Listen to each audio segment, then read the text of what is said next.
Ο Μάρκος, ο διάσημος συνθέτης, ήταν κάτι πολύ περισσότερο από ένα δημόσιο πρόσωπο, ήταν ένας ζωντανός μύθος, μια μαγνητική παρουσία που γέμιζε τα θέατρα μόνο και μόνο με την ανακοίνωση του ονόματός του.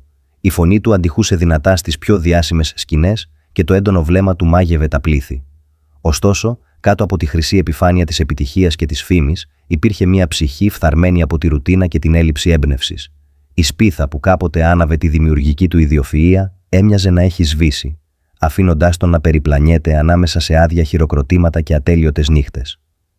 Αυτό που κανείς δεν ήξερε ήταν ότι η πραγματική ιστορία του Μάρκος δεν ξεκίνησε σε μια αίθουσα συναυλιών, αλλά σε ένα μικρό ανθοπολείο σε έναν τυχαίο δρόμο της πόλης. Εκεί, ανάμεσα σε τσαμπιά, από κρίνα και φρέσκα τριαντάφυλλα, βρισκόταν η Κατερίνα. Εκείνη, μια ανθοπόλης με χέρια γεμάτα χώμα και κρυμμένα όνειρα, δεν φανταζόταν ποτέ ότι ο άντρας που θα περνούσε εκείνη την πόρτα θα άλλαζε τη ζωή της για πάντα, ούτε ότι εκείνη, με το επαναστατικό της πνεύμα και το ακλόνητο πάθος της, θα άλλαζε τη δική του. Τα σαρκαστικά σχόλια και οι συνεχείς προσπάθειες υπονόμευσης της σχέσης τους είχαν σκοπό να σπείρουν τη διχόνοια μεταξύ του Μάρκου και της Κατερίνας, εκμεταλλευόμενοι την ευπάθεια του Μάρκος και την επιθυμία του να γίνει αποδεκτός από εκείνους που θεωρούσε σημαντικούς.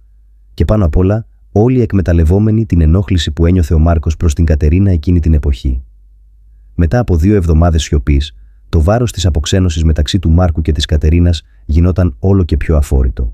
Σε μια απελπισμένη προσπάθεια να βρει καθοδήγηση, ο Μάρκος στράφηκε στον καλύτερο του φίλο, κάποιον που αντιπροσώπευε έναν εντελώς διαφορετικό κόσμο από τον δικό του. Αυτός ο φίλος, ένας σοβαρός και υπεύθυνος μηχανικός, ζούσε μια ήσυχη ζωή με τη γυναίκα και τα παιδιά του, μακριά από τη φασαρία της μουσικής σκηνής. Μέσα στην ησυχία της βραδιάς, στο σπίτι του φίλου του, ο Μάρκος μοιράστηκε την αγωνία και τον πόνο του, εξομολογούμενος πως είχε αφήσει την υπερηφάνεια και την κοινωνική πίεση να διαταράξουν τη σχέση του με την Κατερίνα. Με υπομονή και σοφία, ο φίλος του άκουσε με προσοχή, προσφέροντας μια ήρεμη και αδιάφορη οπτική γωνία για την κατάσταση. «Μάρκος», είπε ο φίλος του ήρεμα, «και αν αγαπάς πραγματικά την Κατερίνα, δεν μπορείς να αφήσεις ένα απλό λάθος ή μια παρεξήγηση να σε απομακρύνει από κοντά της. Είναι προφανές ότι έχει τους λόγους της που δεν θέλει να μιλήσει στον πατέρα της, και αν είσαι με το μέρος της, πρέπει να την υποστηρίξεις σε αυτό», συμβούλεψε ο φίλος του, ανακατεύοντας τον καφέ του. «Παρασύρεστε από παρεξηγήσεις και σχόλια άλλων ανθρώπων, ενώ το μόνο που έχει σημασία εδώ είναι η αγάπη σας ο ένας για τον άλλον. Πρέπει να πας και να την κερδίσεις πίσω». Τα λόγια του φίλου του αντίχησαν βαθιά μέσα στον Μάρκο, κάνοντάς τον να συνειδητοποιήσει τη σημασία του να επανορθώσει και να ανακτήσει την εμπιστοσύνη της Κατερίνας. «Μα πώς μπορώ να το κάνω αυτό?» ρώτησε ο Μάρκος, αναζητώντας απεγνωσμένα μια λύση. Ο φίλος του χαμογέλασε απαλά. «Ο καλύτερος τρόπος για να ζητήσεις συγχώρεση είναι μέσα από την καρδιά σου», είπε. «Γράψε ένα τραγούδι για την Κατερίνα. Ένα τραγούδι που να βγαίνει από τα βάθη της ψυχής σου. Αφήστε τα συναισθήματά σας να σας καθοδηγήσουν και μην ανησυχείτε για την επιπολαιότητα ή τις προσδοκίες των άλλων. Αν το κάνετε με ειλικρίνεια, θα το νιώσει». Τα λόγια του φίλου του βρήκαν απήχηση στον Μάρκο με εκπληκτική σαφήνεια. Ένιωσε μία αχτίδα ελπίδας να αναδύεται μέσα στο σκοτάδι, έναν οδηγό για συμφιλίωση και συγχώρεση. Με ανανεωμένη έμπνευση, αποχαιρέτησε τον φίλο του, αποφασισμένος να ακολουθήσει τη συμβουλή του και να ξανακερδίσει την αγάπη της Κατερίνας με ένα τραγούδι που θα ξεπηδούσε κατευθείαν από την καρδιά του. Ορμόμενος από την αγάπη του για την Κατερίνα, ο Μάρκος βρήκε την έμπνευση που έψαχνε, δημιουργώντας ένα μουσικό αριστούργημα που αποτύπωσε την ίδια την ουσία της αγάπης του. Ο Μάρκος είχε δημιουργήσει το πιο ειλικρινές μουσικό κομμάτι ολόκληρης της καριέρας του, ένα τραγούδι που αφορούσε τα λουλούδια και το πώς υπήρχε ένα συγκεκριμένο που κατάφερνε να γοητεύει με την ομορφιά και την αυθεντικότητά του. Η μουσική του αντιχούσε στους δρόμους του Βερολίνου, στους ραδιοφωνικούς σταθμούς ή στα μαγαζιά, ξεπερνώντας τους κοινωνικούς φραγμούς και ενώνοντας την καλλιτεχνική κοινότητα σε μια γιορτή αληθινής δημιουργικότητας και έκφρασης. Για το τραγούδι αυτό υπήρξε πολύ καλή υποδοχή και έκανε το συγκρότημα να κινηθεί ξανά. Ο Μάρκος είχε επιτέλους καταλάβει ότι από την πρώτη στιγμή που αποφάσισε να μπει στο ανθοπολείο, είχε βρει τη μούσα του για πάντα, γιατί δεν υπήρχε άνθρωπος στη γη που να τον εμπνέει τόσο όμορφα και αληθινά όσο η Κατερίνα. Με την καρδιά του να χτυπάει δυνατά και το τραγούδι που είχε γράψει για την Κατερίνα να χτυπάει στο στήθος του, ο Μάρκος περπάτησε με αποφασιστικότητα προς το ανθοπολείο, όπου ήξερε ότι θα έβρισκε την αγαπημένη του. Στο χέρι του κρατούσε ένα μικρό λουλούδι, δείγμα της αγάπης και της λύπης του, που είχε επιλέξει προσεκτικά από τις ντελικάτες δημιουργίες της Κατερίνας.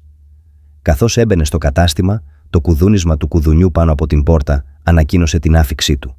Αλλά αυτή τη φορά δεν υπήρχε χώρος για αλαζονία ή υπερηφάνεια. Με ταπεινότητα και ειλικρίνεια πλησίασε την Κατερίνα, τα μάτια της οποίας έδειχναν ένα μείγμα έκπληξης και επιφυλακτικότητας που τον έβλεπε εκεί. Της άπλωσε το μικρό λουλούδι, προσφέροντάς της το ως σύμβολο της δέσμευσής του και της επιθυμίας του για συμφιλίωση. «Αυτό το λουλούδι μου θύμισε πόσο όμορφη είναι η αγάπη μας, ακόμα και μέσα σε δύσκολες στιγμές. Και αυτή είναι μία από αυτές. Δεν υπάρχει άνθρωπος σε αυτή τη γη που θα μπορούσα να αγαπήσω περισσότερο από εσένα, Κατερίνα. Είσαι το πιο όμορφο λουλούδι απ' όλα. Μεγάλωσες μέσα σε αντιξοότητες και τώρα είσαι μια γυναίκα με πνεύμα πολεμιστή που δεν λυγίζει για τίποτα και κανέναν». Η Κατερίνα πήρε το λουλούδι με τρεμάμενα χέρια και το βλέμμα της συνάντησε το βλέμμα του Μάρκου με ένα μείγμα έκπληξης και αγάπης. Τα λόγια του Μάρκου αντιχούσαν στην καρδιά της, χτυπώντας μια χορδή που ήταν αδρανής για πάρα πολύ καιρό. Σιγά σιγά τα εμπόδια που είχαν χωρίσει τις καρδιές τους άρχισαν να καταραίουν, αφήνοντας χώρο στην ελπίδα και την ανανέωση. Με απαλή αλλά σταθερή φωνή, ο Μάρκος συνέχισε να εκφράζει τα βαθύτερα και πιο ειλικρινή συναισθήματά του για την Κατερίνα. Της είπε για την αγάπη του, για τη λύπη του που την πλήγωσε και για την αποφασιστικότητά του να διορθώσει τα πράγματα αυτή τη φορά. Κάθε λέξη που άφηνε τα χείλη του ήταν εμποτισμένη με την αλήθεια της καρδιάς του, απόδειξη της βαθιάς σύνδεσης που μοιράζονταν. Στο τέλος, ο Μάρκος έκανε μια παύση, αφήνοντας τα λόγια του να αιωρούνται στον αέρα, περιμένοντας την ειλικρινή απάντηση της Κατερίνας. Εκείνη τη στιγμή, μέσα στην ησυχία του ανθοπολίου, ο χρόνος έμοιαζε να σταματά, καθώς ο Μάρκος και η Κατερίνα στέκονταν πρόσωπο με πρόσωπο, έτοιμοι να κάνουν το επόμενο βήμα στο ταξίδι τους προς την αγάπη και τη συμφιλίωση. Παρ' όλα αυτά, ο Μάρκος και η Κατερίνα προσκολήθηκαν ο ένας στον άλλο με αποφασιστικότητα και θάρρος. Ο Μάρκος προσέλαβε έναν νέο ντράμερ, άφησε πίσω του τους ψεύτικους φίλους του και άρχισε να επικεντρώνεται στο να γράφει τραγούδια από καρδιάς. Και όλα αυτά χάρη στη μούσα του, την Κατερίνα. Μέσα στις αντιξοότητες βρήκαν δύναμη στην αγάπη τους ο ένας για τον άλλον και στην πεποίθηση ότι μαζί θα μπορούσαν να ξεπεράσουν κάθε εμπόδιο. Με την καρδιά μπροστά τους και μια ακλόνητη αποφασιστικότητα αντιμετώπισαν την πρόκληση να υπερασπιστούν την αγάπη τους ενάντια σε όλες τις αντιξοότητες, ανεξάρτητα από τις δυσκολίες που στέκονταν στο δρόμο τους. Και οι δύο αφοσιώθηκαν στο να φέρουν τη μουσική τους στους δρόμους του Βερολίνου και να μοιραστούν την αγάπη και τα λουλούδια τους με τον κόσμο. Στην ένωσή τους βρήκαν τη δύναμη να ξεπεράσουν όλες τις αντιξοότητες, αποδεικνύοντας ότι η αληθινή τέχνη δεν γνωρίζει όρια και σύνορα. Καθώς περνούσαν οι μήνες, η ζωή του Μάρκου και της Κατερίνας άρχισε να ανθίζει όσο ποτέ άλλοτε. Το ανθοπολείο έγινε μια μικρή πολιτιστική όαση στην καρδιά του Βερολίνου, πουλώντας όχι μόνο λουλούδια, αλλά και τέχνη, μουσική και ελπίδα. Κάθε γωνιά του μαγαζιού ανέπνεε αληθινή αγάπη. Εμπνευσμένος από την Κατερίνα, ο Μάρκος άρχισε να γράφει τραγούδια κάθε μέρα, πολλά από τα οποία γεννήθηκαν ανάμεσα στα πέταλα και το άρωμα του ανθοπολείου. Κάποια πρωινά, ενώ η Κατερίνα ετοίμαζε αθόρυβα τις συνθέσεις, ο Μάρκος καθόταν με την κιθάρα του ανάμεσα στα μπουκέτα και συνέθετε μελωδίες που έμοιαζαν να είναι φτιαγμένες από νήματα φωτός. Η Κατερίνα, από την πλευρά της, βρήκε επίσης μια νέα φωνή μέσα της. Είχε περάσει τόσο πολύ χρόνο φροντίζοντας τους άλλους, που είχε ξεχάσει πόσο πολύ χρειαζόταν να φροντίζει τον εαυτό της. Με τον Μάρκο στο πλευρό της, ανακάλυψε ότι η αγάπη δεν ήταν φυλακή, αλλά ένα ανοιχτό πεδίο, γεμάτο δυνατότητες. Ένα φθινοπορεινό απόγευμα, όταν τα φύλλα είχαν αρχίσει να γίνονται χάλκινα και χρυσά, ο Μάρκος την πήγε στο πάρκο όπου γνωρίστηκαν. Περπατούσαν χέρι-χέρι ανάμεσα στα δέντρα. Όταν σταμάτησε, έβγαλε ένα μικρό κουτί από το σακάκι του και γονάτισε στο βρεγμένο γρασίδι. «Δεν ξέρω πώς το έκανες», είπε με ένα ειλικρινές χαμόγελο, «αλλά από τότε που μπήκες στη ζωή μου όλα βγάζουν νόημα. Τα τραγούδια, οι σιωπές, οι καταιγίδες, όλα έχουν ένα λόγο και αυτός ο λόγος είσαι εσύ». Η Κατερίνα παρέμεινε σιωπηλή, όχι από φόβο, αλλά επειδή η καρδιά της χτυπούσε τόσο δυνατά που ένιωθε ότι θα έσκαγε από το λαιμό της.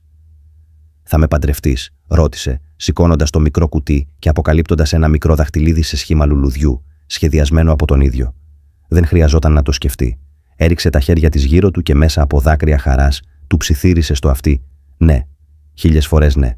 Από τότε δεν ήταν μόνο ζευγάρι, αλλά συνέτεροι στη ζωή, στη δημιουργία, στον αγώνα. Έστησαν μια μικρή σκηνή στο ανθοπολείο, όπου κάθε Παρασκευή έδιναν προσωπικές παραστάσεις με ντόπιους καλλιτέχνες. Ήταν ένα μέρος όπου η αυθεντικότητα ήταν ο μόνος κανόνας και η ομορφιά μετριόταν στα συναισθήματα, όχι στην εμφάνιση. Η αγάπη του Μάρκου και της Κατερίνας έγινε θρυλική στη γειτονιά τους. Όχι επειδή ήταν τέλειος, αλλά επειδή ήταν αληθινός. Επειδή είχε επιβιώσει της αμφιβολίας, της υπερηφάνειας και του θορύβου ενός κόσμου που μερικές φορές δεν ξέρει πώς να ακούσει. Και έτσι, ανάμεσα σε νότες και λουλούδια, συνέχισαν να μεγαλώνουν. Μαζί. Θέλετε η ιστορία να προχωρήσει σε ένα ιδιαίτερο γεγονός, ίσως το γάμο, κάποια μελλοντική σύγκρουση ή ένα άλμα στο χρόνο. Ο γάμος ήταν κάθε άλλο παρά συμβατικός. Δεν υπήρχαν μεγάλες αίθουσες ή ατελείωτες λίστες καλεσμένων. Ο Μάρκος και η Κατερίνα επέλεξαν να παντρευτούν στο ίδιο μέρος όπου ξεκίνησαν όλα στο ανθοπολείο. Με τις πόρτες ανοιχτές στη γειτονιά, το κατάστημα μετατράπηκε σε έναν μαγικό κήπο γεμάτο κρεμαστά φώτα, άγρια λουλούδια και αυτοσχέδιους ξύλινους πάγκους. Τη μουσική φυσικά παρήχε η μπάντα του Μάρκου, αλλά εκείνη τη νύχτα δεν έπαιξαν για τη δόξα ή τα χρήματα. Έπαιζαν για την αγάπη. Η Κατερίνα φορούσε ένα απλό φόρεμα κεντυμένο από τη μητέρα της, με λεπτομέρειες από λεβάντα στη μέση. Ο Μάρκος φορούσε ένα τυλιγμένο λευκό πουκάμισο, χωρίς σακάκι, με ένα μικρό μπλε λουλούδι καρφιτσωμένο στο στήθος του. Γείτονες, φίλοι και καλλιτέχνες του δρόμου ήταν ανάμεσα στους καλεσμένους. Ο καθένας τους έφερε κάτι μοναδικό, ένα ποίημα, ένα τραγούδι, μια ιστορία. Κατά τη διάρκεια των όρκων, η Κατερίνα πήρε το χέρι του Μάρκου και είπε: «Δεν υπόσχομαι ότι θα είναι πάντα εύκολο. Αλλά υπόσχομαι ότι όταν έρχονται οι γκρίζες μέρες, θα σου θυμίζω πώς μυρίζουν οι πασχαλιές την άνοιξη. Και ότι όταν ο κόσμος μοιάζει πολύ μεγάλος, θα σε κοιτάζω όπως την πρώτη φορά, με θαυμασμό και τρυφερότητα». Ο Μάρκος με δυσκολία συγκράτησε τα δάκρυα. «Υπόσχομαι ότι δεν θα σταματήσω να γράφω τραγούδια για σένα», είπε, «ακόμα και όταν γεράσουμε και δεν θα είμαστε σε καλή κατάσταση. Γιατί εσύ, Κατερίνα, είσαι η μελωδία που δίνει νόημα σε κάθε χορδί». Το χειροκρότημα έσκασε σαν πυροτεχνήματα. Κάποιοι έκλαψαν, άλλοι γέλασαν, και καθώς έπαιξαν οι πρώτες συγχορδίες ενός απαλού τραγουδιού, ο Μάρκος πήρε το χέρι της γυναίκας του και χόρεψαν ανάμεσα στα λουλούδια και τα φώτα, περιτριγυρισμένοι από εκείνους που τους είχαν δει να πέφτουν και να ανεβαίνουν. Η αγάπη δεν είχε να κάνει με την τελειότητα, είχε να κάνει με την επιλογή. Και επέλεξαν ο ένας τον άλλον, ξανά και ξανά. Τα χρόνια που ακολούθησαν ήταν γεμάτα με μικρές στιγμές που άξιζαν περισσότερο από οτιδήποτε μεγάλο πρωινά ημίφος. Γράμματα κρυμμένα ανάμεσα στα βιβλία της Κατερίνας, τραγούδια γραμμένα σε χαρτοπετσέτες και βόλτες στη βροχή χωρίς ομπρέλα. Μερικές φορές βέβαια τσακώνονταν. Η ζωή δεν έπαψε ποτέ να είναι ζωή, αλλά σε κάθε τριβή υπήρχε σεβασμός και σε κάθε σιωπή υπομονή. Το ανθοπολείο ευημερούσε και έγινε σύμβολο της γειτονιάς. Ένα μέρος όπου γεννήθηκαν ιστορίες, όπου οι ραγισμένες καρδιές βρήκαν καταφύγιο και όπου οι καλλιτέχνες μπορούσαν να είναι ο εαυτός τους. Ο Μάρκος συνέχισε να συνθέτει, αλλά τώρα το έκανε χωρίς φόβο, χωρίς μάσκες. Η Κατερίνα τον συνόδευε στη σκηνή κάποιες νύχτες, διαβάζοντας ποίηση ανάμεσα στα τραγούδια, με τη φωνή της να τρέμει στην αρχή, αλλά να δυναμώνει όλο και περισσότερο. Και κάθε φορά που κάποιος τους ρωτούσε ποιο ήταν το μυστικό της αγάπης τους, η Κατερίνα απαντούσε απλά: «Δεν υπάρχει μυστικό. Μόνο η αλήθεια, η μουσική και τα λουλούδια». Θα θέλατε να μεταφέρουμε την ιστορία σε ένα νέο στάδιο αργότερα στο χρόνο, με παιδιά, νέες προκλήσεις ή έναν συναισθηματικό αποχαιρετισμό? Βέβαια, εδώ η ιστορία συνεχίζεται, προχωρώντας μερικά χρόνια μπροστά, με τον ίδιο οικείο, ελπιδοφόρο και συναισθηματικά φορτισμένο τόνο. Τα χρόνια πέρασαν και το ανθοπολείο έγινε κάτι περισσότερο από μια επιχείρηση, ήταν μια προέκταση της καρδιάς της Κατερίνας, ένα καταφύγιο για όσους αναζητούσαν παρηγοριά, ομορφιά ή λίγη γαλήνη. Ο Μάρκος, εν τω μεταξύ, είχε βρει ένα νέο ρυθμό στη μουσική. Δεν ήταν πια το παρορμητικό αγόρι του παρελθόντος, η τέχνη του είχε το βάθος κάποιου που έζησε, έχασε και αγάπησε ξανά. Ένα φθινοπορεινό πρωινό, καθώς ο άνεμος στροβίλιζε ξερά φύλλα στους δρόμους του Βερολίνου, η Κατερίνα κοίταξε στη βιτρίνα του μαγαζιού της και, χωρίς να πει λέξη, έβαλε μια μικρή πινακίδα, κλειστό για ένα νέο λουλούδι στο δρόμο. Ήταν έγκυος. Ο Μάρκος το έμαθε εκείνο το βράδυ, όταν του παρέδωσε ένα μικρό κουτί με ένα μικροσκοπικό χάρτινο λουλούδι μέσα και ένα χειρόγραφο σημείωμα που έγραφε: «Σε λίγους μήνες θα ανθίσουμε ακόμα περισσότερο». Τα δάκρυα του Μάρκου δεν άργησαν να έρθουν. Την αγκάλιασε με τόση αγάπη, σαν να προσπαθούσε να κρατήσει εκείνη τη στιγμή για πάντα στο στήθος του. Η εγκυμοσύνη έφερε γλυκύτητα, αλλά και αβεβαιότητα. Η Κατερίνα, όπως πάντα, ήταν δυνατή, αποφασισμένη, γαλήνια. Ο Μάρκος, αν και νευρικός, έγινε ένας αφοσιωμένος σύντροφος, τραγουδούσε στην κοιλιά της κάθε βράδυ, διάβαζε ιστορίες, μιλούσε με μια τρυφερότητα που έλειωνε την ψυχή. Όταν γεννήθηκε η κόρη τους, αποφάσισαν να την ονομάσουν Λουκία, από εκείνο το λουλούδι που ο Μάρκος δεν ξέχασε ποτέ. Η Λουκία ήρθε στον κόσμο με τεράστια περίεργα μάτια και ένα γέλιο που έμοιαζε με ψίθυρο τραγουδιού. Το ανθοπολείο άλλαξε. Τώρα υπήρχε μια κούνια δίπλα στον πάγκο και παιχνίδια ανάμεσα στις γλάστρες. Και τα βράδια, ο Μάρκος έπαιζε κιθάρα ενώ η Κατερίνα νανουρίζει την κόρη της, τραγουδώντας την ίδια μελωδία που κάποτε ένωνε τις καρδιές τους. Μερικές φορές ο Μάρκος πήγαινε τη Λουκία στις συναυλίες του στο δρόμο. Εκείνη τον παρακολουθούσε με λαμπερά μάτια, μιμούμενη τις χειρονομίες του, σιγοτραγουδώντας αποσπάσματα τραγουδιών. Και όταν κάποιος τη ρωτούσε τι ήθελε να γίνει όταν μεγαλώσει, απαντούσε χωρίς δισταγμό: «Θέλω να γίνω σαν τους γονείς μου, να κάνω όμορφα πράγματα με την καρδιά μου». Και έτσι, ανάμεσα σε τραγούδια, λουλούδια και λίγο γέλιο που γέμιζε το σπίτι με μαγεία, η ιστορία του Μάρκος και της Κατερίνα συνέχισε να ανθίζει. Γιατί η αληθινή αγάπη δεν τελειώνει. Η Λουκία μεγάλωσε περιτριγυρισμένη από την τέχνη και την τρυφερότητα. Η παιδική της ηλικία ήταν ένα κολάζ από πετάλια που πατούσαν σε βιβλία, χορδές κιθάρα στο σούρουπο και το συνεχές άρωμα του γιασεμιού που φύτρωνε η Κατερίνα στο παράθυρο. Έμαθε να αναγνωρίζει τα λουλούδια με το όνομά τους πριν από τα γράμματα του αλφαβήτου και μπορούσε να αναγνωρίσει ένα τραγούδι από την πρώτη συγχορδία του. Όταν ήταν 12 ετών, βρήκε ένα παλιό σημειωματάριο στο γραφείο του πατέρα της. Ήταν φθαρμένο, με σελίδες γεμάτες διαγραμμένα γράμματα, ατελείς στίχους και συναισθηματικές μουτζούρες. Ήταν το τετράδιο όπου ο Μάρκος είχε γράψει το τραγούδι για την Κατερίνα, αυτό που τον είχε φέρει πίσω στη μούσα του. Η Λουκία το διάβασε σιωπηλά, νιώθοντας κάτι να ξυπνάει στο στήθος της. Δεν το καταλάβαινε ακριβώς, αλλά ήξερε ότι υπήρχε κάτι ιερό σε αυτές τις λέξεις. Εκείνο το βράδυ, με το σημειωματάριο ακόμα στα χέρια της, πλησίασε τον πατέρα της και του είπε: «Μπαμπά, θέλω να μάθω να γράφω τραγούδια». Ο Μάρκος, έκπληκτος, την κοίταξε με ένα μείγμα υπερηφάνειας και φόβου. Ήξερε πόσο ισχυρό και μερικές φορές επώδυνο ήταν να βάζει κανείς την ψυχή του σε ένα τραγούδι, αλλά ήξερε επίσης ότι δεν μπορούσε να της το αρνηθεί αυτό. Γιατί αν η κόρη του είχε κάτι να πει, έπρεπε να μάθει να το λέει από καρδιάς. «Τότε θα σε διδάξω», είπε χαϊδεύοντας τα μαλλιά της, «αλλά όχι πώς να φτιάχνεις τραγούδια. Θα σε μάθω να ακούς, να νιώθεις, να είσαι ειλικρινής με αυτό που έχεις μέσα σου. Τα υπόλοιπα θα έρθουν μόνα τους». Και έτσι άρχισαν τα μεγάλα απογεύματα στο στούντιο, όπου ο Μάρκος καθοδηγούσε και η Λουκία δημιουργούσε. Στην αρχή ήταν αδέξιοι στίχοι, παιδικές μελωδίες, αλλά σιγά σιγά η Λουκία βρήκε τη φωνή της. Ήταν διαφορετική από εκείνη του πατέρα ή της μητέρας της. Είχε μια ντροπαλή γλυκύτητα, αλλά και μια απροσδόκητη δύναμη, όπως τα λουλούδια που φυτρώνουν στις ρογμές του τσιμέντου. Η Κατερίνα εν τω μεταξύ τον έμαθε να διαβάζει τη σιωπηλή γλώσσα των λουλουδιών. Της είπε ότι το καθένα είχε τη δική του ιστορία, τη δική του προσωπικότητα, τον δικό του τρόπο να μιλάει χωρίς λόγια.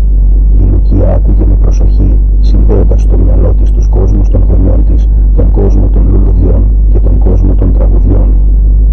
Όταν το τραγούδισε για πρώτη φορά δημόσια, σε μια μικρή πλατεία στο Βερολίνο, όπου συνήθιζε να παίζει ο πατέρας του, ο Μάρκος και η Κατερίνα το άκουγαν από το πίσω μέρος του κοινού, πιασμένοι χέρι-χέρι.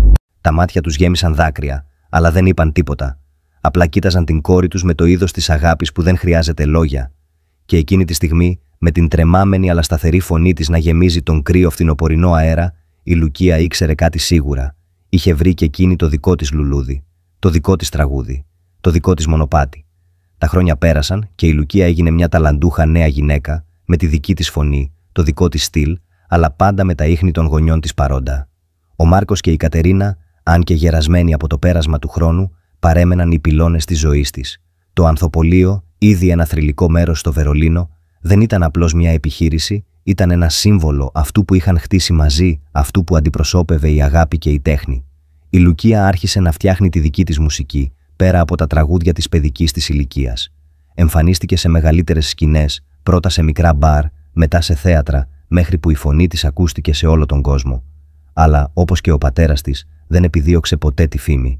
Ήθελε απλώς να μοιραστεί την καρδιά της, την αλήθεια της, με όποιον την άκουγε. Μία μέρα, η Λουκία επέστρεψε στο ανθοπολείο, όπως έκανε πάντα όταν χρειαζόταν ηρεμία και ησυχία. Ο Μάρκος καθόταν στη γωνιά του με μια παλιά κιθάρα στα χέρια του, παίζοντας μια απαλή μελωδία. Η Κατερίνα τακτοποιούσε ένα μπουκέτο λουλούδια, με τα μάτια της συγκεντρωμένα στο έργο της, αλλά το χαμόγελό της πάντα έτοιμο. «Μπαμπά, μαμά», είπε η Λουκία πλησιάζοντάς τους, «έχω να πάρω μια απόφαση. Μου προσφέρθηκε μια μεγάλη ευκαιρία να ηχογραφήσω ένα άλμπουμ σε μια άλλη χώρα. Είναι το όνειρό μου, αλλά ταυτόχρονα με τρομάζει. Φοβάμαι να αφήσω όλα αυτά πίσω μου, να αφήσω το ανθοπολείο, να σας αφήσω». Ο Μάρκος κοίταξε ψηλά και την είδε, με εκείνο το μείγμα υπερηφάνειας και ανησυχίας που νιώθει κάθε γονιός όταν το παιδί του βρίσκεται μπροστά σε ένα μεγάλο βήμα. «Μην αφήνεις το φόβο να σε σταματήσει», είπε, με τη ζεστή φωνή του, αυτή που ήξερε πάντα πώς να την ηρεμεί. «Η αγάπη δεν είναι κάτι που μένει πίσω. Η αγάπη μεγαλώνει, εξαπλώνεται, προσαρμόζεται. Όπου κι αν βρίσκεσαι, Κουβαλάς πάντα μαζί σου αυτό που είμαστε, αυτό που υπήρξαμε. Η Κατερίνα, με το σοφό της βλέμμα, πρόσθεσε: «Τα λουλούδια μεγαλώνουν όπου τα φυτεύεις. Δεν έχει σημασία το έδαφος. Αυτό που έχει σημασία είναι να συνεχίσεις να ανθίζεις. Μη φοβάσαι να είσαι ο εαυτός σου, Λουκία. Ο κόσμος χρειάζεται τη μουσική σου, την αλήθεια σου. Αλλά πάντα να επιστρέφεις σπίτι. Οι πόρτες θα είναι ανοιχτές». Η Λουκία, με τα μάτια της να λάμπουν από συγκίνηση, αγκάλιασε τους γονείς της. Και με αυτή την αγκαλιά, η Λουκία κατάλαβε τι πραγματικά σήμαινε. Η αγάπη δεν ήταν ένας δεσμός που σε δέσμευε, αλλά μια δύναμη που σε οθούσε να είσαι αυτός που πραγματικά είσαι. Να ακολουθήσεις το μονοπάτι σου, γνωρίζοντας όμως ότι πάντα θα έχεις ένα μέρος στο οποίο θα επιστρέφεις, μια ρίζα που θα σε στηρίζει. Εκείνο το βράδυ, ο Μάρκος έπαιξε ένα τραγούδι στην κιθάρα, ένα καινούριο γραμμένο για τη Λουκία. Ήταν το τραγούδι ενός πατέρα που έβλεπε την κόρη του να πετάει μακριά, αλλά ήξερε ότι θα ήταν πάντα κοντά της, με την καρδιά της γεμάτη περηφάνεια και αγάπη. Η Κατερίνα, με τα χέρια της πάνω στα μπουκέτα των λουλουδιών, χαμογέλασε, γνωρίζοντας ότι ο κύκλος της ζωής συνεχίζεται, όπως ένα λουλούδι που ανθίζει πάντα ξανά σε κάθε εποχή. Και έτσι, με τη βεβαιότητα ότι η αγάπη, η τέχνη και η οικογένεια θα είναι πάντα το σπίτι της, η Λουκία ξεκίνησε το ταξίδι της, κουβαλώντας μαζί της τη μουσική, τα λουλούδια και τη δύναμη όλων όσων είχε μάθει εκείνα τα χρόνια που μεγάλωσε με τους γονείς της. Η ιστορία του Μάρκου, της Κατερίνας και της Λουκίας δεν τελείωσε με ένα οριστικό τέλος, αλλά με μια νέα αρχή. Γιατί η αληθινή αγάπη, όπως και η τέχνη, δεν τελειώνει ποτέ, μόνο μεταμορφώνεται.